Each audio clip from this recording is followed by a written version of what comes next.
આમ તો મેં કીધું કે ભાઈ બનાસકાંઠા જ્યારે હું લોકસભાની ચૂંટણી લડતી હતી તો ત્યાંના મતદારો 18 આલમ 36 કોમે મેં ખાલી વાત કરી કે હું એક મામેરું માગું છું, દીકરી તરીકે, બેન તરીકે, બનાસની બેન તરીકે, અને સમગ્ર બનાસકાંઠાની જનતાએ એ ખોબલે ને ખોબલે વોટ આપીને એક જે સંસ્કૃતિ ને એક પરંપરા હતી એને સાચવી રાખવાનું કામ એ બનાસકાંઠાની જનતાએ 2024માં કર્યું। એ બનાસકાંઠાના પુત્ર, બનાસકાંઠાના દીકરા તરીકે જ્યારે એ વાત કરે છે ત્યારે એ બનાસકાંઠાની જનતાનું એમને અપમાન કર્યું છે, એમને માફી માંગવી જોઈએ।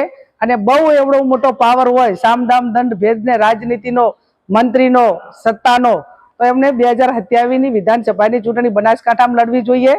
અને હું પણ મારા મોવડી મંડળને વિનંતી કરીશ કે જ્યાં પણ જગદીશભાઈ વિશ્વકર્મા ચૂંટણી બનાસકાંઠામાં લડવા માંગતા હોય ત્યાં મને પણ ટિકિટ આપે।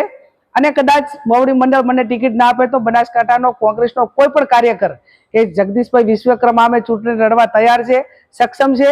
અને એ ટાઈમે બનાસકાંઠામાં જે એમણે જે ઉચ્ચાર્યા છે શબ્દો, જે અપમાન કર્યું છે, અને બનાસકાંઠાનું પાણી શું છે ને એ 2027માં ચૂંટણી લડે અને ત્યાં આવે અને પછી બનાસકાંઠાની જનતા એ એમનામાં કેટલો દમ છે અને એમનામાં કેટલું પાણી છે, પાણી બતાવવાનું કામ એ બનાસકાંઠાની જનતા કરશે। Thank you.